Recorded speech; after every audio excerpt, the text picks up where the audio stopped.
Mitch from PickDogs.com here with the very, very, very famous Steve Monahan. Of course, from the Joe Franklin Show fame. But Mitch, let me tell you, glad to be here. very, very, very famous.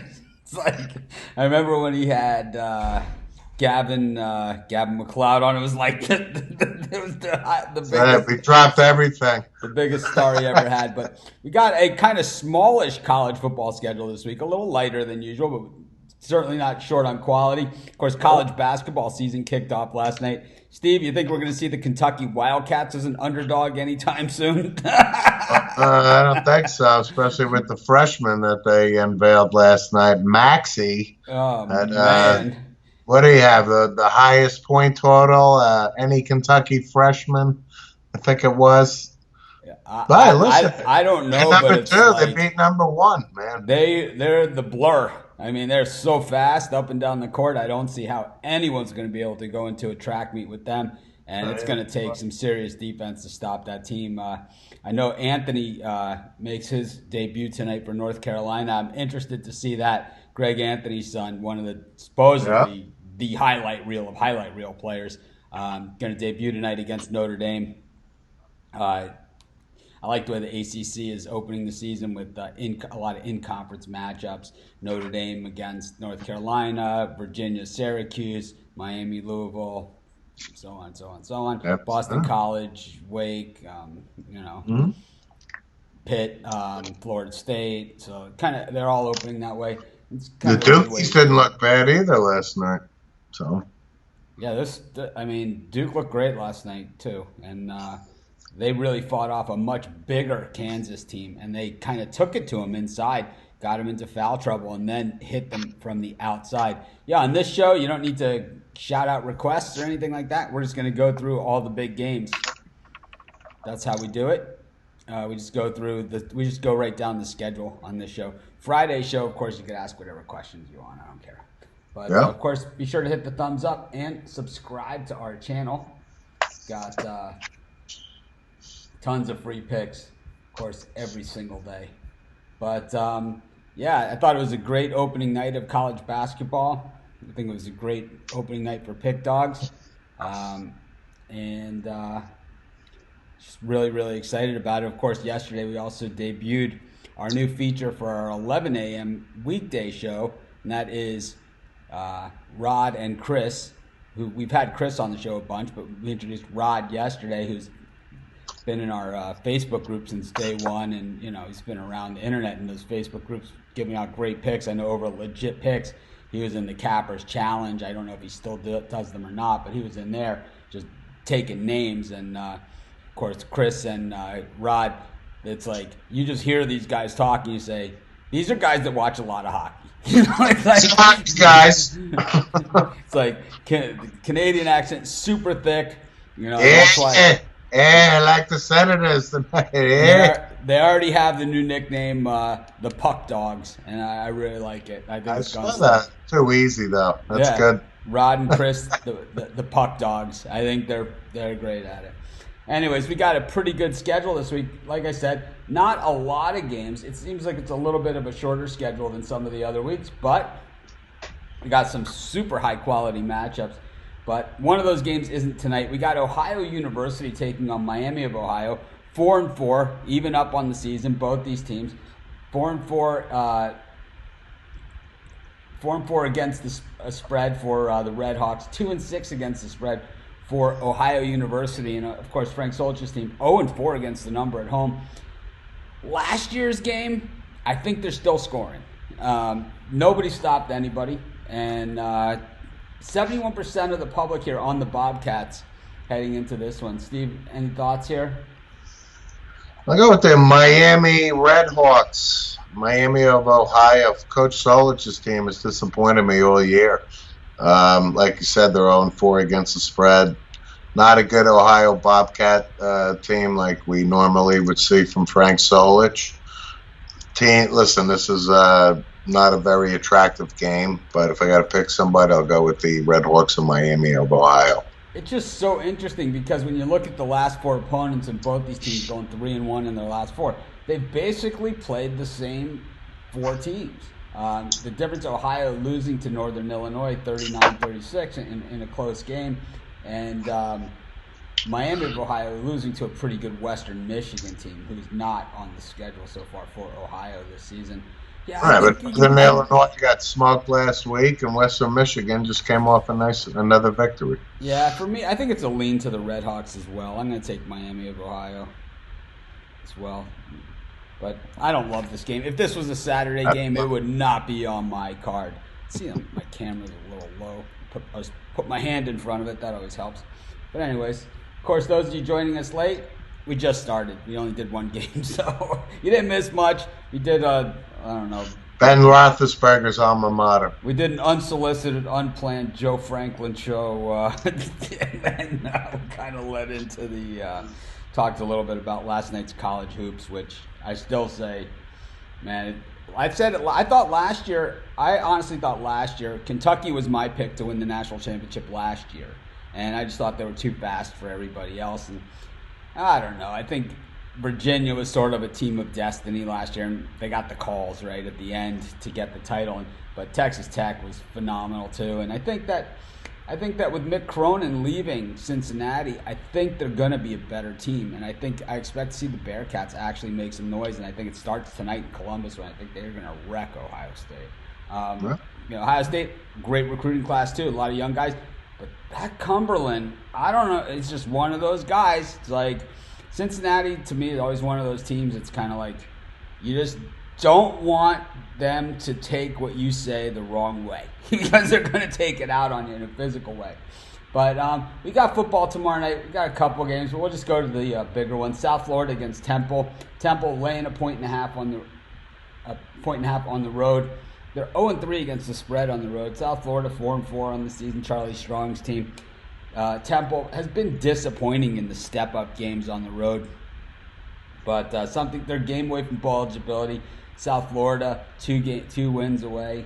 This is interesting. I wonder, with Willie Taggart, being fired at Florida State, does he resurface at South Florida, or he's going to resurface somewhere? He'll resurface, but not. Not with a top 25 team. That's a damn sure. I heard they took up a collection to pay his buyout. I heard they passed the hat around too. That's what I heard. I heard they passed the hat around to take the to do the buyout. But where were they, at the Burt Reynolds Theater in Jupiter, Florida, passing the hat around? They might have done it with a 50-50 raffle at the game, for all I know. But you lose to Miami at home, and that's what happens to you if you're a Florida State coach.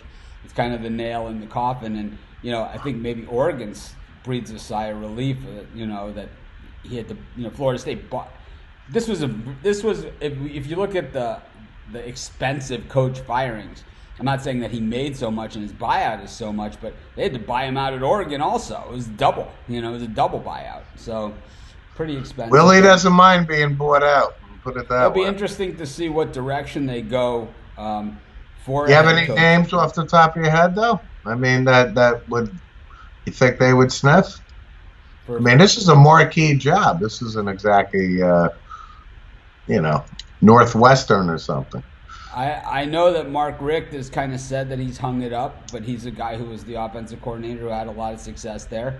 He just had a heart attack. We're going to rule him out. Chris Wenke is I haven't seen him much or heard from him, but he's an inside former guy. Trophy winner at age 39 at Florida State. We're throwing that out. I think and we made 39 when he played at Florida State. Yeah, but I'm just saying there's probably some other guys. I think that my outside guy that I think is going to be a great head coach in the future, and it's not just a Miami thing, is Ken Dorsey, who's really done a nice job. You've seen him a lot of different coaching positions, working with a lot of quarterbacks, and Florida State has struggled at the quarterback position. I could see Ken Dorsey starting to move up the pecking order and things too. All right. So there's some things. I think they're going to go for some of the obvious guys. I think they're going to try and get Bob Stoops. I think they're going to try and get Urban Meyer. I think they're going to try and get just about anybody that's out there. I think Your they'll boy trade Jimmy PJ Johnson and Barry Flex Switzer. just re-upped at Minnesota. They're going after the sweater. Come on. Well, he's already signed. I know. But We've seen coaches sign contracts and walk away before, and it happens all the time in college sports, especially. It happens all the time. It does. There's actually a lot of good candidates out there, and Florida State not exactly shy about paying guys either. So they're players or coaches, right? So we're gonna have to see that. I mean, it just broke Bobby Bowden's heart the day that he had to tell Randy Moss he couldn't be on the team anymore. Such a just a good kid in a bad spot. Randy, the academic people came to me and said, "You just can't make it here." Sorry. Put it this way, I mean, they had him so dead to rights on that stereo that he had stolen that it was basically, I mean, so Sebastian Janikowski was busted with the date rape drug, and he stayed out 4 hours past curfew the night before a game. And Bobby Bowden's explanation was, well, does he play by, when they asked him, so does he play by a different set of rules than everybody else? And he said, I guess so. But Randy Moss, it was probably the toughest press conference of Bobby Bowden's career because, it just was the move he didn't want to make. It's like, he was like, I got Peter Warwick, Randy Moss, they're the roommates. It's like, these kids are really getting along well. Maybe. Randy, it pains me more. Me more than it's going to be you here. How about Tommy Bowden or Terry Bowden for Florida State too? No way. Mm-hmm. Nope. Never say never. Talk about it. One of them's like a freaking intern at Clemson right now.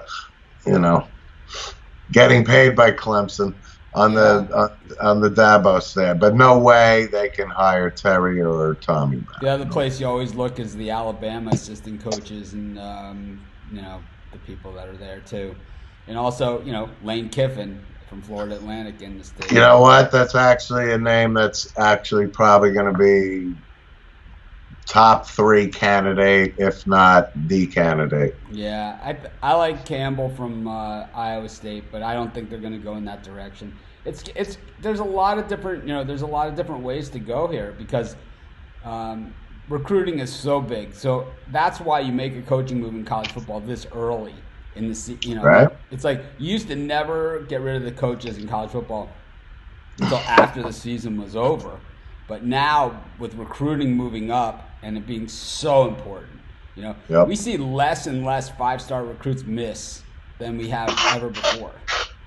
Swinging misses. We see them. What we see now is over recruiting. The teams have so many recruits, so many 5-stars that a lot of them end up transferring. And Alabama's been having guys transfer like no one's business. No one says anything. Miami picked up a really nice transfer that he didn't make it this year, but he'll be in next year, from USC. That's, safety that's supposedly in that line of safeties that Miami's had. And, it'll be interesting to see how fast they make a move because of recruiting. It's like you have to do something now, and you don't have the time anymore. But back to the South Florida Temple game, 67% of the public is on Temple. I'm going South Florida, Charlie Strong at home. Yeah, I'm going with USF also on the Bulls. So the other news this week is the first playoff vote. And this is like, I don't understand why they do it because never in the history of the playoff has the first 4 teams that have been named to the thing ever made it, as intact as a group. I'm saying teams in that group have made it, but never has all 4 made it, or even 3 out of 4. So with Clemson being 4th in that, or 5th in that poll, 75%, going by the ESPN percentages, 75% chance of making it. And of course, LSU plays Alabama. It all depends on how that game goes and how entertaining it is. And then, of course, Penn State and Ohio State would play they play in the regular season in 2 weeks. Yeah, they're playing. Penn State's got it. Penn State has some wood to chop before they get there. Ohio State, when they ranked them number 1 I don't understand this. They have the 20th ranked schedule in the country, I which get. I don't see it. And maybe it's Indiana at 7-2 is what bolsters it up. But Yep. how is that? And Wisconsin, and how is that those type of wins end up giving you the 20th ranked schedule in the country?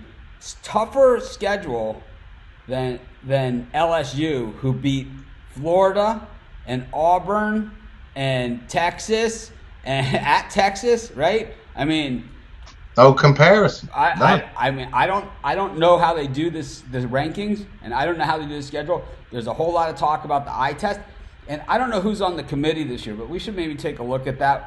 We'll do it as we're going over the next game. We'll come back to this topic. Let's find out who's on the committee. It's always like 7 guys from the Old Boy Network and Condoleezza Rice, right? It's always something like, and Well, we know Bino Cook is dead, so he's not on. yeah, but it's always people like this, right? It's always like a bunch of people from the Old Boy Network, and then 3 or 4 people that are famous that would never push back because they don't know anything about college football. And it's kind of like, But I think it's irrelevant, even though it just came out. I get it; it's irrelevant. To your point, Ohio State being number 1 in this college playoff. Come on, it's ridiculous. 20th ranked schedule. LSU's playing Alabama. Ohio State still got Penn State, Michigan. Just a lot of football to be played. I hate the playoff. I think sitting back laughing, saying, "Yeah, okay," and then I personally slide into one of the 4. I personally hate the playoff. I've hated the BCS system before that even more. I thought in 2000 when Florida State went ahead of Miami, even though they both finished the season with 1 loss, and Florida State's 1 loss was to Miami, and it happened after the Miami's had lost in their first game of the season, and they won the rest of the way. Florida State lost to Miami later on, and Bobby Bowden's throwing deep up in the 4th quarter, up by 50, because that's the way the system worked back then.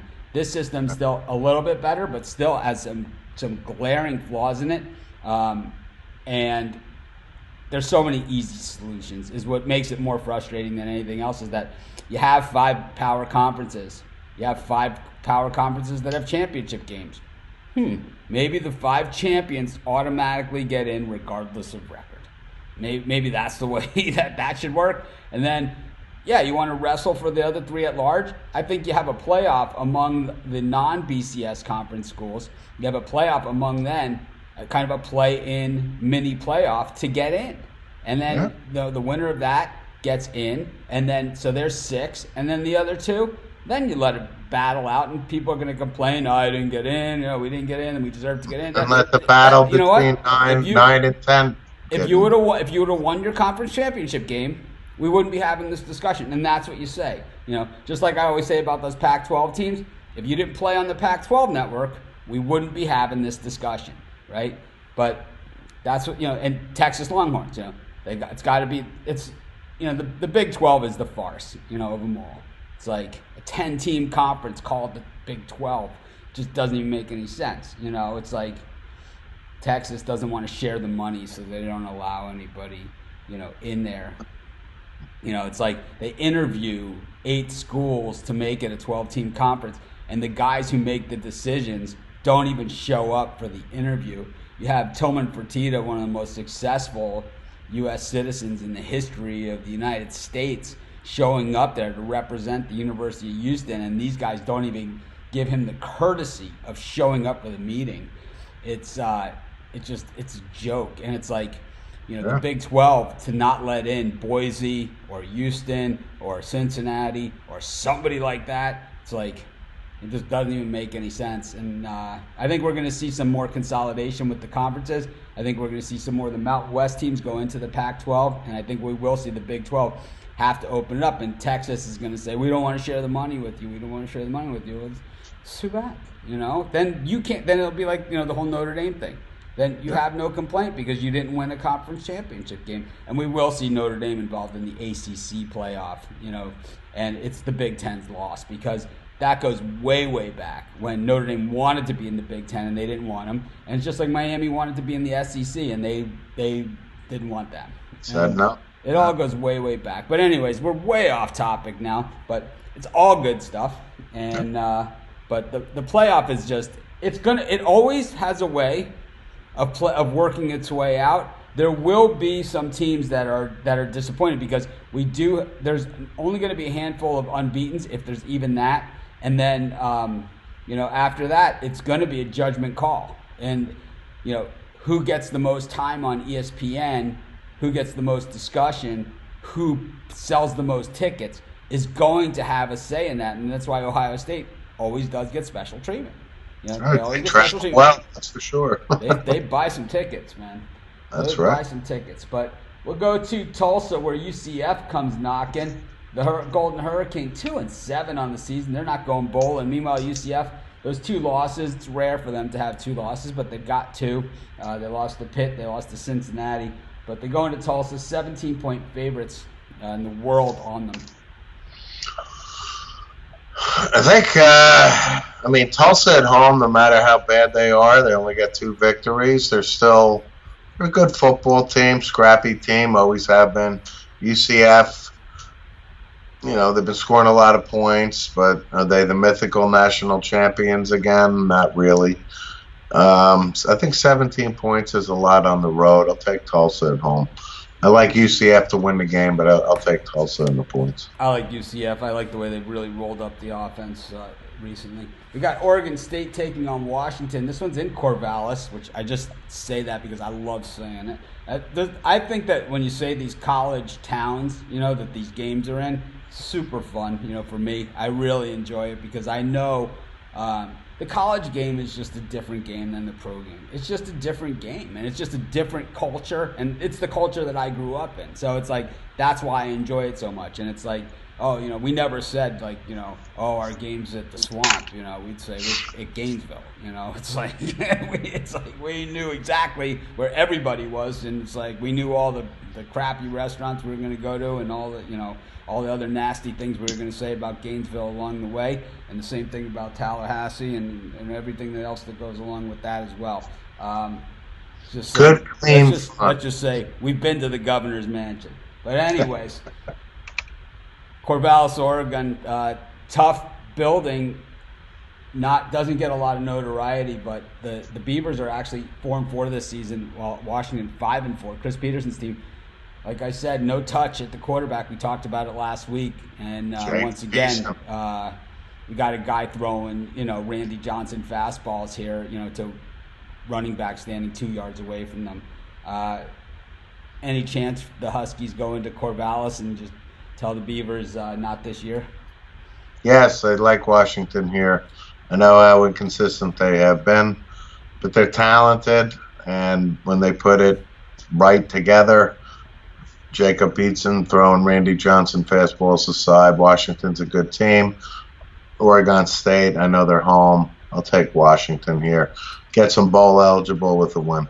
I love teams that have been crappy for a long time, that have stigma attached to them, that start to play better, and that's when you usually find the most value on those teams. We were big 76ers fans through all those years of them, in my dog of the day. We were big on the 76ers. We were big on the Nets, the New Jersey Nets. We were big on those teams. We were big on the Oakland A's. We were big on, these teams. And that's where all the value always is, and I believe the value is here on the Beavers, all of it, the value. 60% of the public here on the Huskies, the line hasn't budged an inch, and I don't expect it to budge much. If anything, it'll probably go the other direction and help us out. I'm going to take Oregon State here. I've been on the Beavers a lot this season. I'm going to stick with them. We go to a really good game in the Big 12, and this the last team that was admitted to the Big 12 from the Mountain West. The Horned Frogs of TCU, 4-4 this season. I'm telling you, if you haven't seen a TCU game, you probably haven't seen the most exciting games of the season, because I tell you, these guys make every play, it looks exciting. It's kind of like those Arkansas State games that you see on Tuesday nights, but with real players. It's like they kind of have that, where it's like that real college football play where the guy kind of breaks to the outside and he's running down the sideline. It's like every little run looks like it's 45 yards, Right. It's 8 yards, but it's like, it just looks that way. But TCU getting 2.5 points at home. Baylor, unbeaten, untied. They've done it every which way this season. They've scored a lot of points. They've scored not a lot of points. They've done overtime. They've had a lot of close games. not even a mention in this college football poll. And generally, that lights a fire under the fiery coaches. Yes, it does. My thoughts on Baylor as a university and all the nonsense that's gone on there. It's one of the top 5 and nonsensical stuff that goes on a campus, from basketball to football, recruiting, academics, the whole thing. They're 8-0 though. 4-4 TCU at home. Gary Patterson. I think Baylor stubs their toe. I'll take TCU here. Yeah, I'm going to take Baylor in this one. So here's a good one. Florida State will go after Marvin Lewis. That's not a bad hire, right there. I think that's like Arizona State hiring Herman Edwards. I think the other one is the guy who was the head coach of the Colts out of the Miami pipeline too. They need a young guy with blood. Chuck Pagano. How old's Chuck Pagano? He's got to be 60 years old. I don't care. The grass was always greener when Bobby Bowden at the end of his reign. Oh, I get it, yeah. I'm going to take Baylor here to get it done on the road. These guys are just tough. They're just a tough team. Got Boston College taking on Florida State. Boston College went into Syracuse last week, and they busted them up. They turned the ball over twice, inside their own 10-yard line, kind of like the Ravens did. That was the only joy there was for the Orange in that game, as Boston College just decided, we're going to run the ball at will, and it wasn't like 4 to 6 yards a pop. It was 60-yard runs at a time. They had to use both their running backs in that game because they were just gassed, and the only thing that really stopped the Boston College running backs was the end zone in that game. They ran up a lot of points as a 3-point dog. Now they're 2-point favorites. Florida State interim head coach situation. The line's gone from 1 to 2, so not a lot of line movement there. Florida State needs 2 wins to get bowl eligible. BC needs 1. I'll take Florida State. I think they got the better athletes. I don't care. They got the interim tag here. BC, obviously, to your point, they scored a ton of points last week, kicked the crap out of Syracuse. But I just think Florida State, with all the controversy going on, the firing, they still have the more supreme athletes. I'll take the points in Florida State. I love Boston College. I've taken Boston College. There's a lot. 9 games this season. I've taken them 9 times. They're 6-3 against the number. If I can hit 66% of my games, I will take the same team every single time. I will never get sick of saying it. If they win this one, I'm at 70% with Boston College. If I could hit 70, I'll take it all day. I'm going to stick with BC. They've done me right, and I think Florida State just makes too many mistakes for me, and I really don't like the way they looked against the run against Miami. West Virginia against Texas Tech. West Virginia plus 2.5 in this one. They opened plus 1. 57% of the public on the Mountaineers in this one after that Baylor performance last week. Meanwhile, Texas Tech 3-5 on the season. This one might be one of the better 3-5 teams out there. Yeah. I'll take Texas Tech in this one. I don't think West Virginia is overly impressive this year. Dana Holgerson obviously leaving after last year. They don't look good. Texas Tech, to your point, record is not indicative really of their talented, and I'll go with Texas Tech. Yeah, I'm gonna go with Texas Tech too. I just think they're the better team. I know they'll be burning couches in Morgantown. Go to Columbus, Ohio State, hosting Maryland. Ohio State had the week off last week. They're 8-0, number 1 in the playoffs, 7-1 against the spread. Maryland 4-5 against the number, 1-3 against the number on the road. So what do? You throw a 43-point spread in there. I know. I've been looking at it for a couple days, saying, that's a lot of points. But you know what? Ohio State puts up a lot of points. And then when I think about Maryland all year, I'll take Ohio State and 43.5 points here. Yeah, I think you have to take Ohio State, but I don't think I'll be betting this game. Got Florida hosting Vandy. This line opened at 24.5. It's now at 26.5. The Gators 7-2.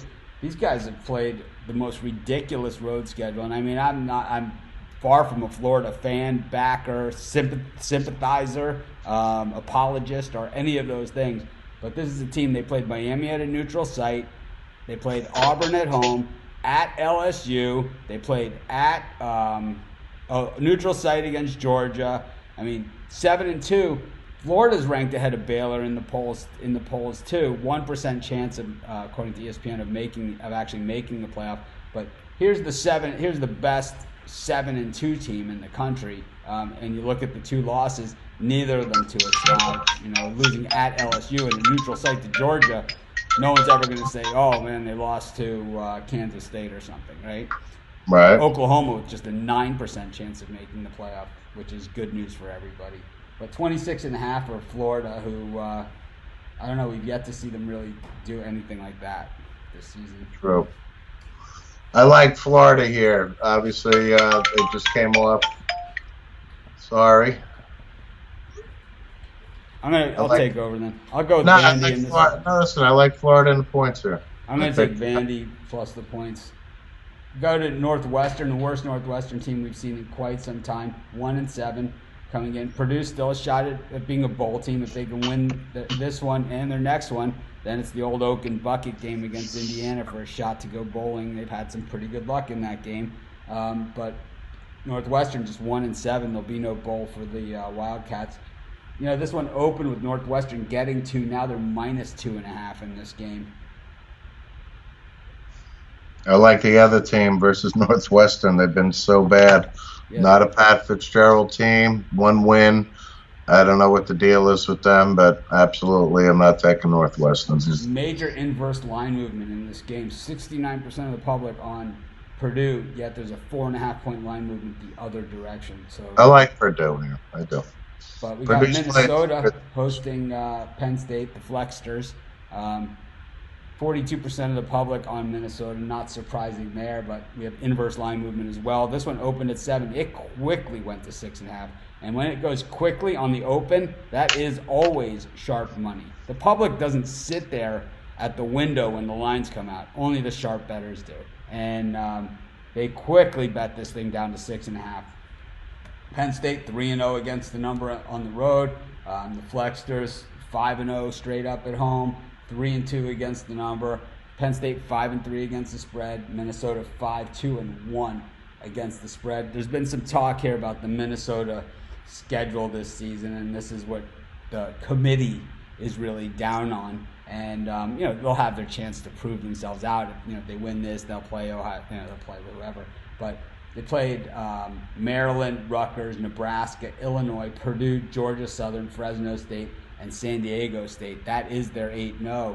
When we look at Penn State, that's not very impressive. It's just the numbers aren't there, but you can only, as Alabama always says, you can only beat who you play. I get it. We made that schedule 10 years ago, and maybe Maryland was a lot better then. Fresno State and San Diego State were a lot better back then. They were. No, it's true. But meanwhile, we look at Penn State, and they played the Idaho Vandals. They played Buffalo, Pitt in one of their toughest games of the season. Then Maryland, Purdue, Iowa, Michigan State in the last 3. So they've, as far as the Big Ten goes, they have come through the gauntlet there. I don't know. The Flexters have been bad to me all season long. I finally jumped on them and I've cashed the last 2 weeks with them. But this is our college football show. So we just go down the schedule with the show with the college football. Our 10 a.m.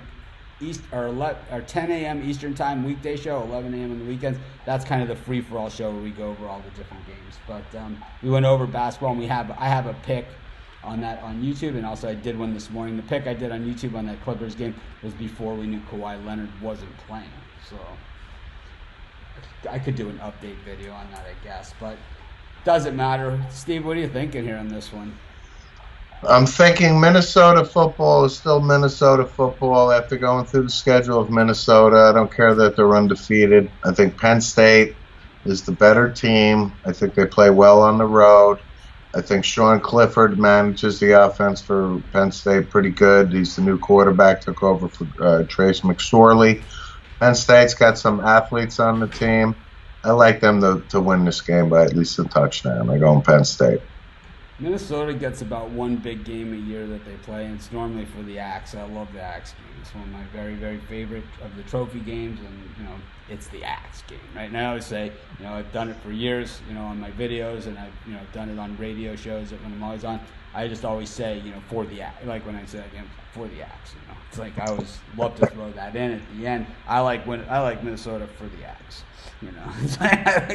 And Minnesota for the Axe.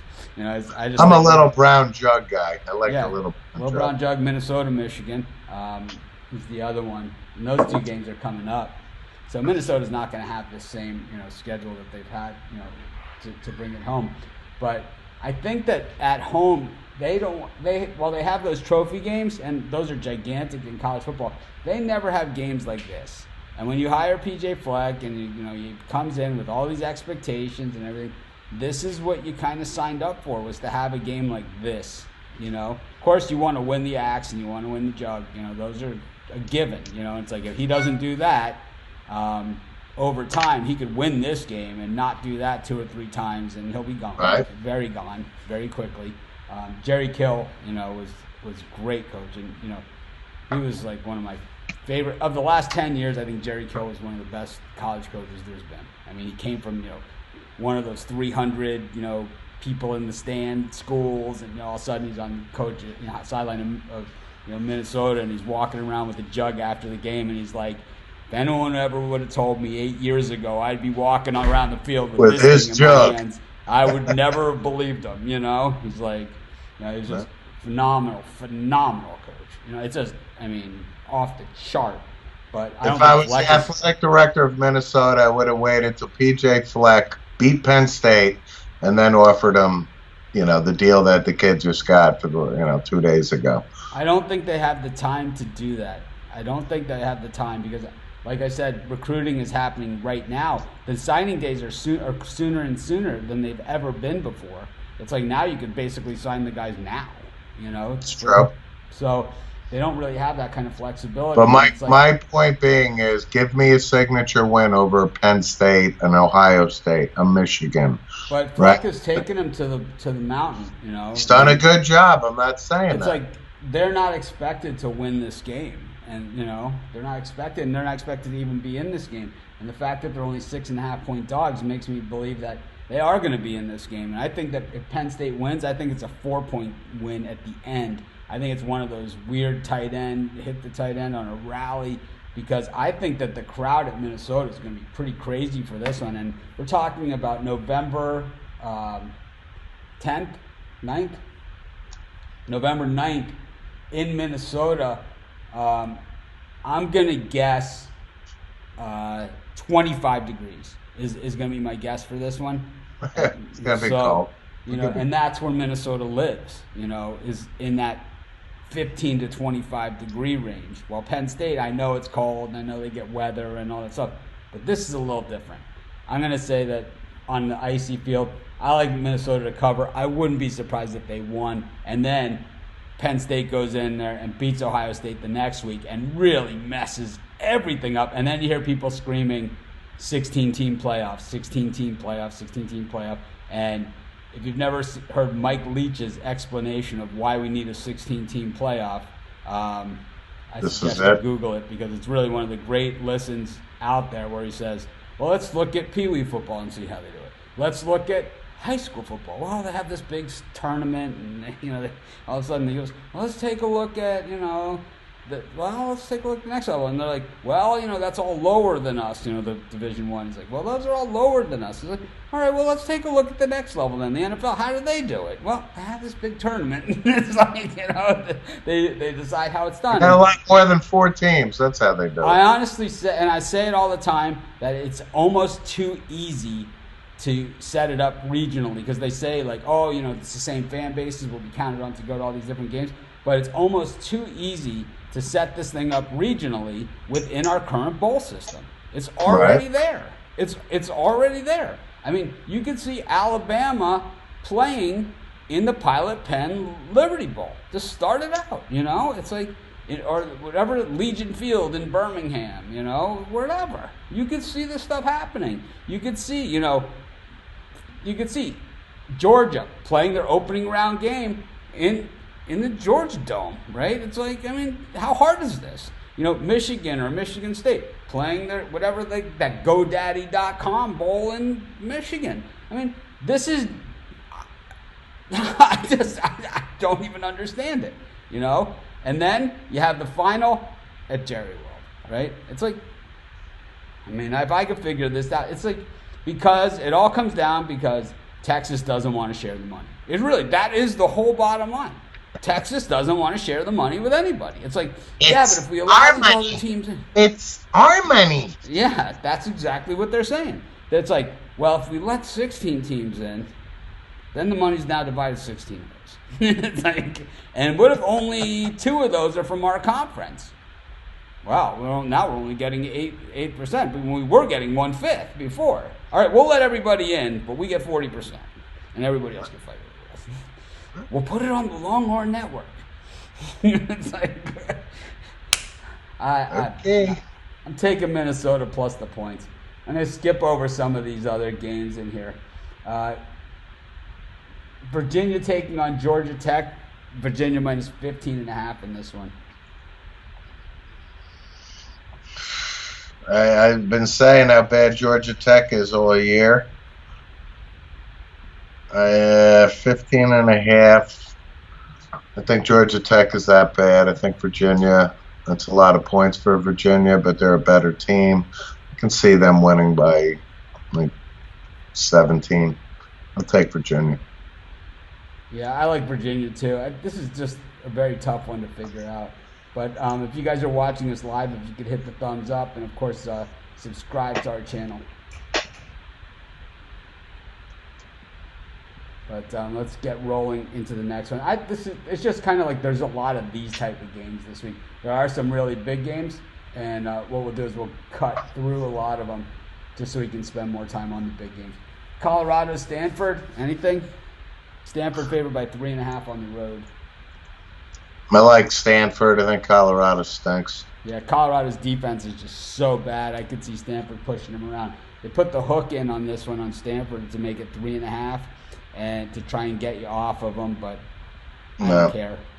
I used to have my friend Vegas Joe. We used to have this discussion almost every week in college football. It's like, you can't take 3.5s and 7.5s. You can't do it. It's like, and then I went through all the games for like 3 seasons to figure out exactly how many games where there was a hook on the spread at 3.5 and 7.5 were actually factored into the final score. And if you would have thrown those games off your card without betting who you wanted to bet, you left like 90% of your winnings on the table. Doesn't make any sense. Michigan State, Illinois. Michigan State favored by 14.5. This one was 11.5. It's gone 14.5 with 32% of the public on the Spartans, who I think have been absolutely miserable to watch this season. Yeah. I'll take Illinois here, especially with those points there. It just seems like a sucker bet with 68%. I hate being on the public side, and I love being on Illinois when everybody else didn't like them. And I've tried Michigan State though in these inverse line movement spots, and I just keep going back to that game at Madison where probably my worst pick of the entire season. It's up there with that Evansville pick against Duke in college basketball, which, I mean, obviously I've talked about it enough. It's left a mark, and I think this game is pretty much in that same category. So I'm gonna take Illinois here.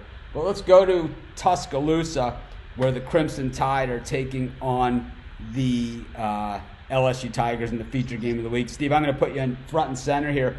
I want to go run and get something I could show the audience that happened today.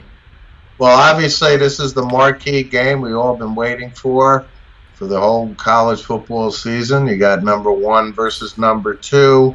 Obviously, according to the college football playoffs, that's not really the case. I think I'm going with the AP poll. 3rd time it's happened. You got some intrigue. LSU coming to Alabama. Is Tua going to play? I would say there's 99.9% chance Tua will play. I've been touting Joe Burrow all year. I like him a lot better than Mitch does.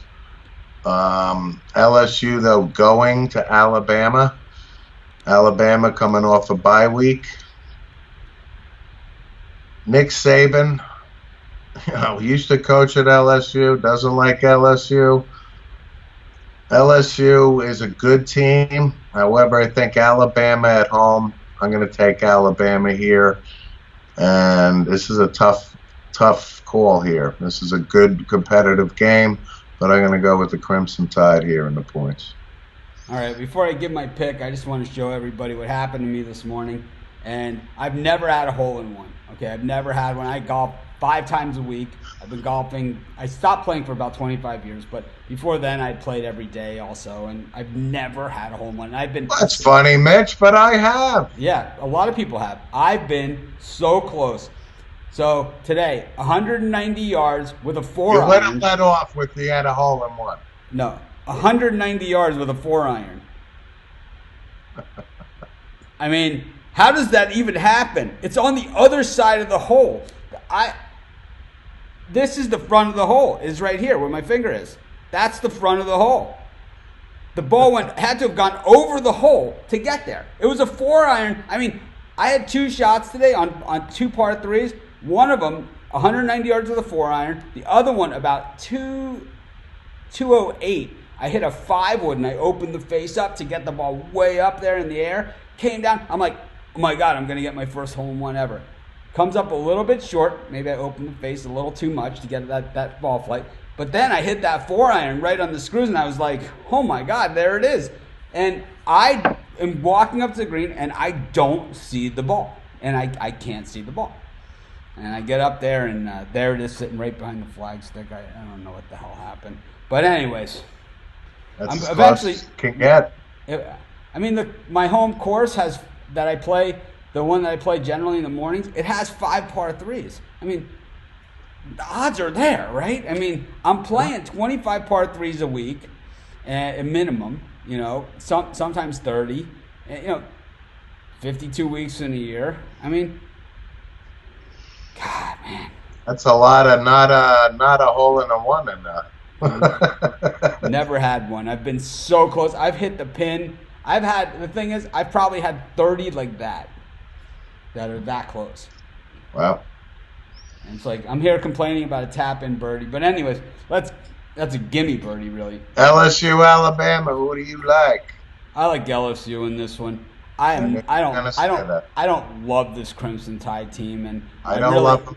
I think Tua is way overrated, man. I disagree. For college football, I don't know if he translates to the NFL, but in college, this guy is solid, man. Yeah, he's solid when he plays against Mississippi State or Ole Miss, or he's really solid against. Right. You know, he's really good against UTSA. Oh. But when he plays against the good teams that can rush the passer and create that center surge, something we talked about in that Ravens-Patriots game last week. If you can get that push up the middle, and I know he's a guy that can go outside of the pocket or whatever, he's not nearly as effective outside of the pocket. Maybe he can get out there, maybe he can throw on the run. A lot easier to do, because when he tried to throw on the run against Clemson, what happened was he did get the ball off and he did complete some of those passes, but he got absolutely planted. He got planted. And who's covering Jerry Jeudy for LSU? They're loaded in the secondary. It's secondary you know. I get it. You know, it's not just Jerry Jeudy. It's Ruggs, and I mean they're loaded at wide receiver. This is a good, evenly matched top 4 in the country team. There's matchup here, but I'll take Alabama at Tuscaloosa. It's going to be a tight game. Yeah, I'm going to take LSU in this one, and I'll show you guys something that play Joe Burrow, huh? I'm going to show you guys something that I haven't showed to anybody yet, and let me see if I can find it. But I just think that LSU is I think they're the better team in this one, and I just think they get it done. You know, I just think in some cases it just happens and you get the better team, and I think this is Ed Orgeron team. Is that not a perfect Ed Orgeron impression? Come on. Yeah, I just think that they're the better team in this one. But I can show you guys something that I have, and I don't know if you guys can see it, but there's all kinds of fake tickets that we always see floating around the internet. Here's my ticket that I haven't shown to anybody out there. And because I don't like show my tickets and post them or whatever. And this is a very, very small bet. I was there with a couple of friends and we all said, hey, let's bet on the Heisman winner. We'll each just put $10 on it. Okay? We each put $10 and we each picked one guy. And we split it. So I don't have the ticket in my hand, but here's my ticket. I took a picture of it, and here's my ticket right here, and I'll show it to you. Okay, it's not floating around the internet. You see that? Can everybody see it? Steve, can you see it? I can't see it. Here, I'll show you on this camera. There you go. Down. Oh, Joe Burrow. All right. Yeah, you see the odds? Yeah. Nice payout for $10. Yep. So he wins this game. I'm cashing that ticket. And other people can say whatever they want about whoever they want. I've got it. And this isn't like one of those tickets that you see floating around the internet, like a $20 parlay with 30 teams that hit, for 40 grand or something. Just that, it's just, I've been waiting for this game. I'm going with Alabama. I've been touting Joe Burrow. LSU is a good team. I get it. The fact that it's in Tuscaloosa. I'm a Tua guy. I think this guy is a really good college quarterback. Nick Saban prepares for LSU on a bye week. I know Alabama hasn't played as nearly a tough a schedule as LSU. Somehow or another, I'll take Alabama in Tuscaloosa. I think it's going to be LSU. The last time they beat Alabama was in Tuscaloosa, and it was a defensive style game. And I think this one's going to be a defensive style game because I think I think it's going to be a low-scoring game. I will say that. The book is like out. Under 40 points low. The book on how to beat Alabama is out, and we saw it last year. The book is out, and LSU, you just need to have the talent to execute, and I believe LSU does. I think the secret is you got to, every time that Tua goes back to pass, you got to plant him into the turf, and you got to make him where he doesn't want to get back up, and that's what Clemson did to him. It was like in that Clemson-Alabama game, it was like, please get this guy out of here before he gets really hurt. All right. So Miami hosting Louisville. The Canes coming off of the big one in Tallahassee, beating Florida State. We both had Miami last week against Louisville, against Florida State. But now the Canes are 5-4, and actually they're stringing together some wins. They're playing some really good football. That Manny Diaz guy. DJ Dallas is back in action. Manny Diaz, I've said it all along, and I'll continue to stick by it. And I know Steve will say you say this every year, but this guy is going to be one of the great recruiters of all time as far as being able to get his guys from his home state, because he is like me, where this is what he bleeds, orange and green. He grew up exactly like I did in the old Orange Bowl, cheering for the Canes, 110 degrees outside, pouring sweat. This is what we do. We're not like, the Canes fans are a little different than the rest of the country. We're not like into these, cheers or anything like that. It's like the Canes fans, we're no dream team. We're your worst nightmare, and it's going to happen right now. Welcome to living hell. Right. You'll throw beer cans and batteries like the best of them. It is I admittedly, back when I used to drink, there was a guy sitting about 9 rows in front of me. He's chopping at the Virginia Tech game. He's chopping. He's doing Seminole chop, wearing a Florida State shirt at the Virginia Tech game. I threw my beer and hit him in the head, is what happened. And then, of course, I had steroid guy behind me, and he's like, I threw it. The guy's like pointing at me like, I threw it. And it's like, which I did. And the guy, steroid man, stands up behind me. He's like, I threw it. Because no one wanted to see this guy chopping. Not in our section, that's not going to happen. Not at the Virginia Tech game either. Boy, I've seen that throw the beer act before. I can tell you that, not only in Miami. I've thrown a few beers at sporting events. Let's just say it's happened before. But and keg parties too. oh man, so Louisville up against. There's a reason I don't drink anymore. Louisville up against Miami here. Miami, 54% of the public. The Canes have gone from -5 to 6.5. You know, Louisville has really beaten down on the Canes in a lot of the recent meetings. A lot of those were in Louisville a few years ago when it was Al Golden's team, and even before that, Randy Shannon's team. I think the Canes. It's like I always thought that the great Canes teams. If you want to walk the walk, you got. If you want to talk the talk, you got to walk the walk. And the Randy Shannon and Al Golden Canes teams didn't do that. So why you go into Louisville and stomp the logo before the game is just not a good idea if you don't have, you know, Michael Irvin and Edgerrin James and, you know, Jonathan Vilma, Ray Lewis and Ed Reed and Sean Taylor, and, you know, if you don't have that, on and on and on and on. And you don't want to be stomping logos. And ever since that stomping of the logo, Louisville has really done a number on Miami. I look back at some of these scores real quickly, and they have really not been close. Even 2014, Louisville 31-13 at Louisville, then 36-9 in 2013. 2006, 31-7 Louisville, and then before that, now we're back to 2004. You know, the last of the good Miami teams, 41-38 at home, and then 45-7 back in '85. That was Jimmy Johnson's second year. That was the year of the year before. '85 was Jimmy's second year at Miami. Yeah, okay. Post Browning Nagel. '85 was actually the best Miami team that didn't make it to the national championship game. That was the year they lost to Notre Dame on the Cleveland Gary fumble. And the next year they ran the table and went to the title game. And the year before, you guys crushed Notre Dame at the Orange Bowl, the Bernard Clark tackle that was the following. That was the '87 game. That was the '87. The year before that was actually the meeting before that was I believe the Jerry Faust game. Could be, yeah. The swan song of the Faust era. Alan Pinkett crying on the sidelines.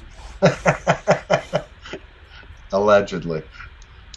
They're yelling at Jimmy Johnson for running up the score, and he said, "Hey, my guys practice. My fifth string practice just as hard as the first string. And everything. I can't tell them not to try out there."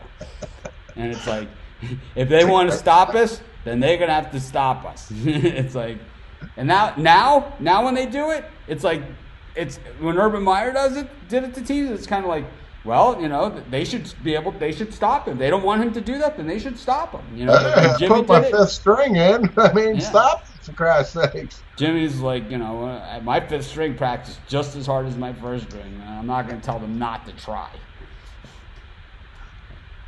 And they're like, you blocked a punt. Here with all the Louisville history and Cane history. But you blocked a punt with 45 seconds left to go in the game and ran it back for a touchdown. It's football. Anyways, I like Miami in this one. I don't like the 6.5 points, though, so I'm going to probably stay away from the game. I like Miami. The 6.5 scares me a little bit because Canes games have been closer than this all season. So I'm going to take Louisville plus the points, but I like Miami to win. Okay. I like the Canes outright. Move on. Arizona State, USC. USC looking like absolute straight garbage last week against the Ducks. Justin Herbert, I think he could have scored 400 points if they would have let the game go on any longer. It's like, it was one of those games where it wouldn't have been a great game if it would have gone longer. They would have scored every single time they had the ball. No, I think Justin Herbert actually looked real well last week. I know it's against USC, but I really think he solidified his draft status. He just looked like really, really good. He's the guy. But how about the USC wide receivers climbing the ladder? Whoa! Yeah. Right? Wow! You know, it's like, man, I would imagine if the Canes had a few of those guys. But I mean, the Canes wide receivers are awesome. Jeff Thomas, and they're loaded too. But I haven't seen guys that just climb the ladder like that. Man, those are NFL wide receivers, like kind of DeAndre Hopkins types. Yeah. Does Kevin Sumlin get anything done here? Laying a 1.5. They opened as a point They opened as a point underdogs, Arizona State. Now they're favored by 1.5. Well, this is Herm Edwards' team, ASU. Oh, that's right. Herm Edwards, Yep. Kevin Sumlin at Arizona. I like Herm's team. I'm going to take Arizona State and lay the point. I'm going to take them too. USC has been very inconsistent this year, so I'll go Arizona State. I know this bores people to tears, but the great USC teams always have good lines, and this team doesn't have one. I say that every year that they're bad, and I said at the beginning of this year that they're not going to be that good because they don't have a good line, and they're fine. There's no Anthony Munoz on this roster. Or Ron Yeri, or I was going to go Ron Yeri, totally. Or Khalil, or any of those. Al. They've had a lot of other guys too. They've had a lot of great offensive linemen. Not on this team though. No. Wake Forest against Virginia Tech. Virginia Tech was +3. Now just +2.5, 30% of the public on VT. We watched Wake last week. It was my best bet of the day was Wake Forest against North Carolina State. They scored 21 points in the first 3 minutes. And I had them too. I'm all in on the Demon Deacons, and I'll ride them again. Yeah, I am too. This is only the third road game of the season. It's okay. Good.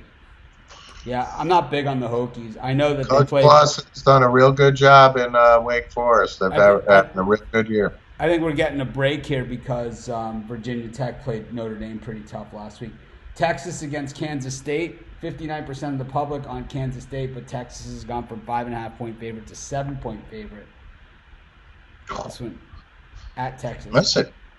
Yeah, I know it's at Texas. I was a Texas guy early in the season. I think they've cooled off. I love Kansas State, especially their performance last week, scoring, or 2 weeks ago, beating up Oklahoma. Oklahoma beats Texas.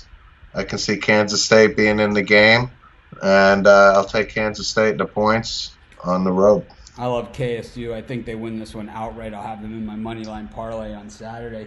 I think, they hate Texas. They hate their guts. I remember, even before I was doing these shows and had my first website, watching a Kansas State-Texas game at a sports book, and man, the fans. I mean, it was one of those whoopings that Kansas State was putting on. And I remember the fans going nuts, even up by huge.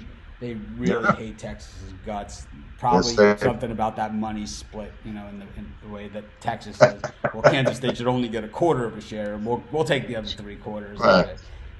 It's a weird conference, man. That Big 12. It's almost like Texas is almost like a Notre Dame operating, within there. It's like, I mean, if you can run Nebraska. It's like the Vatican and the Catholic Church, the Vatican Bank. Yeah, it's like you've run the Nebraska-Oklahoma rivalry clear out of your conference. It's like that's what they did. So speaking about rivalries, Wisconsin -9.5 against Iowa with 44% of the public on the Wisconsin offense, which hasn't done anything in quite some time. They had Taylor, who everyone was talking about how great he was. He has disappeared. In recent weeks because Wisconsin's not going to win the Heisman Trophy, that's for damn sure. Well, but he's not even going to New York. I know. I don't think he will. Which is surprising. You're right. He's disappeared. Wisconsin's disappeared, and Iowa. We've been talking about Iowa. They've lost a couple, against good teams. They've been in the games. It's not like Iowa's gotten blown out at all this year. I think they're a good team. I'll take Iowa in the points here. I just think Wisconsin's regressed in the last 3-4 weeks. This one looks almost too easy. I'm a little nervous about it. I love Iowa in this game too. I just think that this is probably a lower scoring game. And Wisconsin quarterbacks. Let's just say Florida State is playing a Wisconsin quarterback, and Willie Taggart's fired. They're not even 10 games into the season. Just generally not getting it done. Got Cal against Washington State. Talk about another team that's disappeared. Cal, 4-4, 2-2 at home, 0-4 against the spread at home. Washington State -7.5 points in this one. They got the hook in, and 0-3 on the road. Washington State 1-2 against the spread, and they're 8 games in. That means this is the last third of their season that they open up here. So it's going to be Cal, and then we know one of those is Washington in the Apple Cup. And, Cal, of course, still has the game against Stanford. Yeah. Washington State is too inconsistent for me. This kid Anthony Gordon, the freshman quarterback, has played real well. Watch out for him. Kid got off to a phenomenal start early in the season. Was leading the NCAA in touchdowns and percentage and yards. But Washington State, I think, has been a disappointment under Coach Leach. I know they can be explosive. I'll take Cal here. I know they're inconsistent as well, but I'll go with the California Golden Bears here. Yeah, I'm going to go with Washington State. I just think if you want to win football games, you have to be able to score points. It's tough to win games scoring 0, and I just don't see how Cal can do that. Washington State's defense is not that bad, so I'm going to stick with The Washington Cougars. State. And that's going to be my free pick for this one. We'll move right along, running down towards the end of the schedule here. We're running super long today. That's because we've had a lot of side conversations, and it happens. South Carolina hosting App State. Gamecocks, 57% of the public, laying 5.5. Yeah, I mean, all year we've been App State guys. App State, lost last week. On national TV to Georgia Southern. Yeah, but App State's had a good year. Come on, they're playing an SEC team here. South Carolina, we've seen them, with the big victory against Georgia. Obviously a bigger, faster, stronger caliber team. I'll take South Carolina here, no problem. I'm going to take App State. They've been good to me, and they've done it against the big schools. I think maybe they were looking ahead to this game last week. Go to Georgia. Bulldogs taking on Missouri. Missouri been lights out at home, lights off on the road. But this game's gone from -21 to -16.5. Georgia really won that game nicely against Florida. They covered by a half a point. Screwed me. I had Florida in that one, and I had Florida too. I got screwed. They went for 2. They went for 2 and they got it, and that was the end of my cover. But Florida had plenty of chances to cover in that game, and they just didn't get it done. But they certainly made Georgia pay, as the Bulldogs are banged up in a big way coming into this one. Kelly Bryant in Missouri, 0-3 on the road this season, 5-3. They're either exciting to watch or they just get clobbered. Yeah, I say I'm getting clobbered. I'll take the Bulldogs of Georgia. I'm going to take Georgia in this one too. I just think that for Missouri to lay it on teams, I think that they need to have a kind of a little bit softer defense and be more of a wide open style. And I think Georgia can run the ball too well is really what the problem here that Missouri has.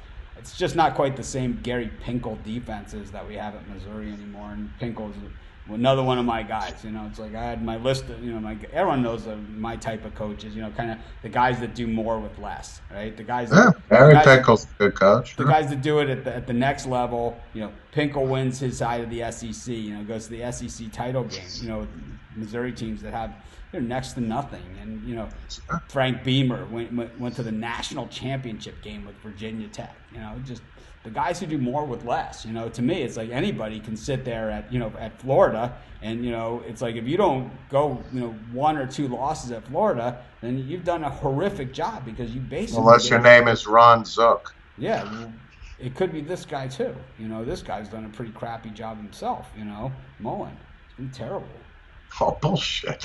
Terrible coach. His play calling, 7-2. His play calling and decision making have been hideous. Yeah, hideous. Okay. Dan Mullen's a bad coach. Okay. Thank you for agreeing with me. we go to NC State. They're hosting Clemson. Clemson's going to be a little salty after seeing those polls. The line's gone from 31 to 32 at NC State. NC State is really a talented team. Crazy to say it, but they really are. And when the NFL draft rolls around, there's always a guy or two from NC State that's kind of like some Wolfpack milling about the combines. You better believe it. Yeah. Meanwhile, Clemson, number 5 in the polls, despite not losing a game for 2 years and beating Alabama by 50, is one of those games. Right. They haven't played a tough enough schedule. Meanwhile, they got the same quarterback, the same running back, better wide receivers. Yeah, they're missing some defensive guys, and Hunter Renfrow decided to pack it in. But he's a Gruden guy all the way. See, he's a guy. There's a perfect. Hunter actually had a nice catch on Sunday. They Yeah, all but could. there's a perfect fit, right? Hunter Renfro with John Gruden. Those are two guys, right? And Yeah. if Hunter Renfro is not with Gruden, he's with Tom Brady and Bill Belichick. He's that type of guy, right? It's like, Yeah. and that's why I thought that Ryan Switzer was going to be like that type of guy too. And he has stuck. He just hasn't become the type of player that I thought he was going to be at the next level. My Dallas Cowboys drafted Ryan Switzer, and we shipped him right out, man. Yeah, I think they would like to have that one back. Yeah. I think they'd like to have that one back. He's done a nice job in Pittsburgh, and I don't think him Yes. really, you know. But I could. But all kidding aside, Clemson, they got business to take care of. They're mad. I'll take Clemson in 31, whatever the hell it is. Traditionally, Davos winning teams, the last 3 or 4 weeks of the season, you just don't even want to be on the same field with these guys. Generally, it's speaking, they always start slow. Peaking at this point. The Deshaun Watson teams, the Taj Boyd teams, they all started slow too. They were slow starters, and they were really, really strong finishers. Kentucky up against Tennessee, an interesting one in the SEC. Tennessee's 4-5. They got a shot at bowl eligibility coming up. Kentucky 4-4, as bad as this season's been. They're +1 in this game. They were 2.5 point favorites, but I like the way the Vols have been playing recently. I do too. I was sickened by the Vols for the first month, 6 weeks of the season. Just absolute garbage football. Way they lost, how they lost, internal strife, coach pulling Garantano's face mask at Alabama. But since that, it's only been a couple weeks really since that. Tennessee's turned it around. They're 4-5. I see them playing better football, and I can see Tennessee. I'll take the Vols here to go 5-5 with an outside shot of getting bowl eligible. Getting talent in Tennessee has never been the problem. We've always had great talent. Yeah. And Kentucky, I always think the closer you move to basketball season, the less people start to care about what's going on in the football field. And I'll tell you, some of those Kentucky with the basketball performance last night, beating the number 1 team in the nation, right? We don't see a lot of two-sport players. Once in a while, I remember Ron Curry was a two-sport player for North Carolina. And we had Tony Gonzalez. Yeah, Charlie Ward, Tony Gonzalez, Jimmy Graham. You don't see a ton of guys like that. And more you see guys like Rico Gathers and who was the center? Julius Peppers. Yeah, Julius Peppers. Yep, and Rico Gathers who didn't play football at all in college, and he played in the NFL. And then you had there's another one that plays. No, Rico practiced in the NFL. He's still on the roster. He's still on the Cowboys. He's never really cracked the lineup. But there's another guy, I believe, on the Colts that played at Marquette, who was a real tough customer, and he's still in the NFL. But they're far and few between. Yeah, they're few and far between. But the reason why I brought that up is, man, I think that if Kentucky could have a couple of those basketball players playing quarterback and wide receiver, imagine the team that they would have. Man, they would be tough. Duke taking on Notre Dame. So we got Notre Dame, North Carolina tonight, and then Duke, Notre Dame on Saturday in football. It's a weird game for me, I think, because you don't see Duke ever being the host. It's like Duke's one of those teams that plays 9, as far as I'm concerned, and I watch all the games, they play 9 to 10 road games a season. It's like they're never home. They're never home. That's right.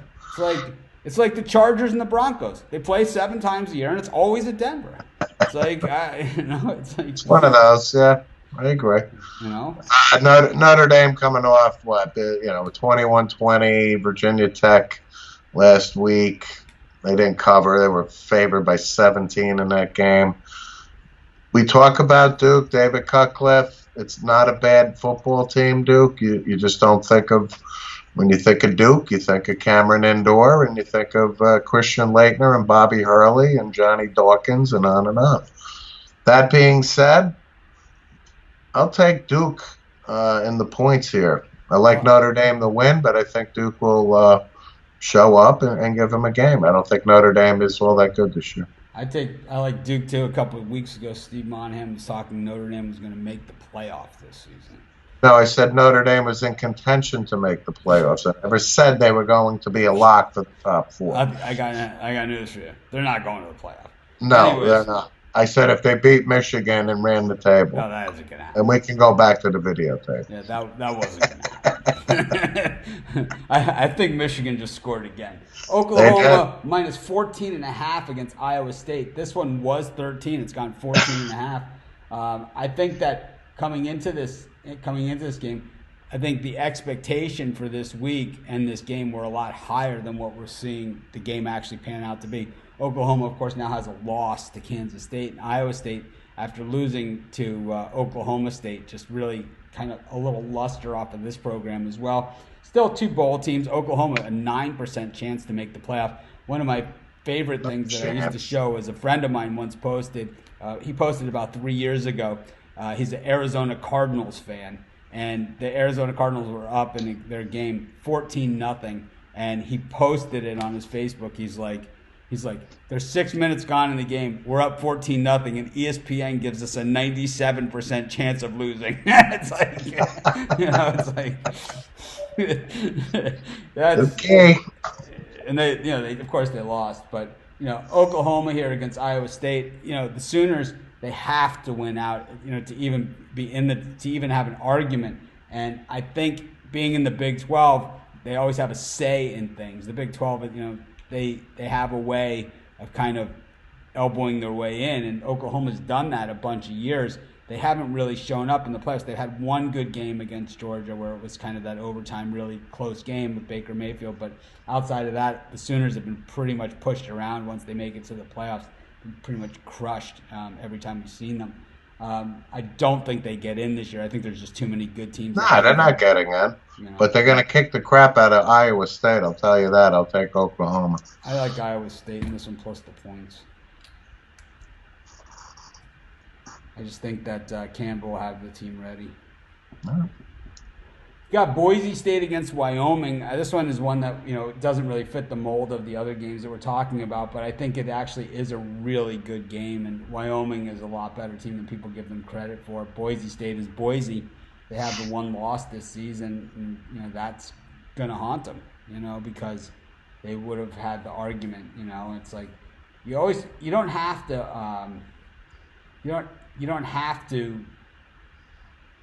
to make it. But it's always nice to have the argument, kind of what UCF has had the last few years, where they've had at least, hey, we have an argument. Because you need the teams to have the argument in order for things to change. That's how we went from a 2-team playoff to a 4-team playoff. That's how we went from computers and margin of victory. First, it was margin of victory was the first thing that went. Remember? It was like anything. Now anything over 14, it went anything. Margin of victory was a big thing. And then what happened was then Florida State got in over Miami. Oklahoma beat Florida State in the title game. And the next year, margin of victory was capped at 14 points in the formula. You have to have – someone has to get screwed for things to change. It's just the way it is. We saw teams from the outside the BCS conferences not being allowed into the big bowl games. And even though they deserve to be there, and then getting into those games and beating these teams, which once again Texas doesn't like, so they're going to fight it, all the way to the Supreme Court, and that's what happens. And 6 seasons later, Chris Peterson's running the Statue of Liberty against Adrian Peterson's Oklahoma team, and the guy's proposing to his cheerleader girlfriend after scoring the winning touchdown. I mean, this is college football, but. Boise with the one loss still has in contention for that bowl spot. They are a good team. The one loss is to BYU, which is kind of crazy because BYU has been 4-4. This season they've had a hell of a schedule. Boise's played a good schedule, no doubt. But Boise 7-1, Wyoming 6-2. Blue turf. It's don't adjust your sets. Never adjust that set. Yeah. It's blue. And it's being said, I like Boise at home. I like Wyoming plus the points. Got major inverse line movement. Well, no, actually it's not. It's gone the other way. I still like Wyoming. I don't care. I'm going to take them plus the points. I think Boise is one of those teams where it's like, especially at this time slot, at 10:15 p.m. time slot Eastern, where it's like a lot of people's last gasp desperation game. They'll throw the Hail Mary on Boise because they know Boise. So the books will it'll be 13 and the line it'll be 11-12. At the end. We've seen it a million times.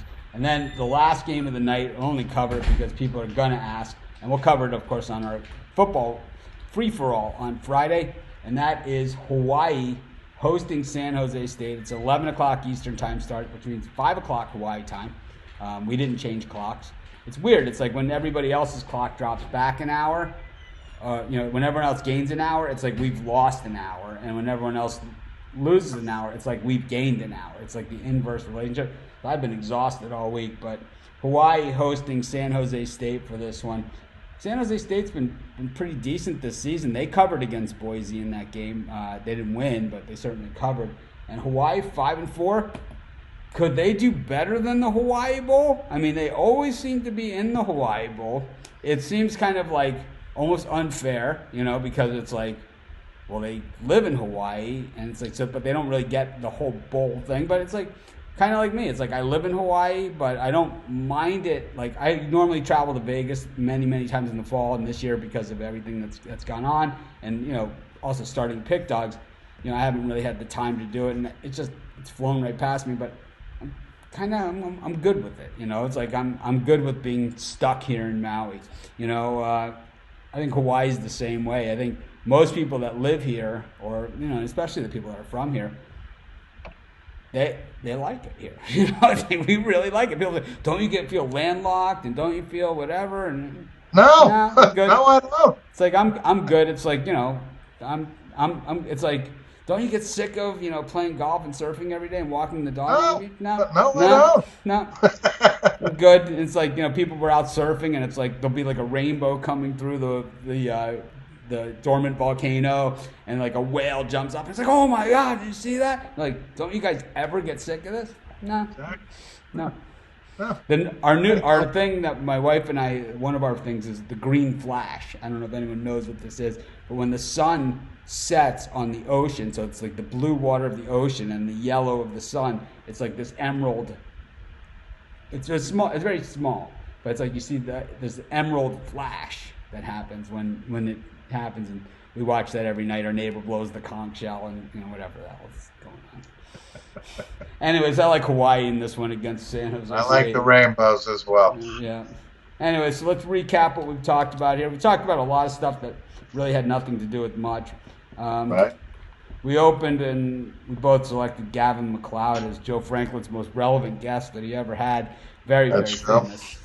He wasn't just on Love Boat; he was also Murray Slaughter on the Mary Tyler Moore Show. Of course. So, Joe. Andy McHale's Navy. Yes, Joe made sure that we all knew that.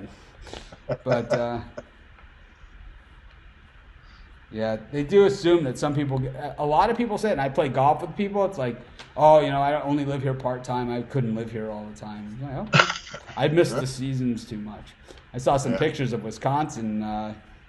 That Wade from Doc Sports actually texted it to me. I talked to him this morning. People know I've had a love-hate relationship with Wade from Doc Sports for a very, very long time. And we just had some business matters that we had to discuss. So we talked, and him and some other people from his organization, we talked this morning, and I showed him a picture of that hole-in-one that I just missed, and he sent me a picture of the snowstorm in Wisconsin that he was sitting in, because he lives in Vegas, but he was in Wisconsin. He has a house in Wisconsin, so he was there too. But he sent me this. He said, "This is what I see from my window."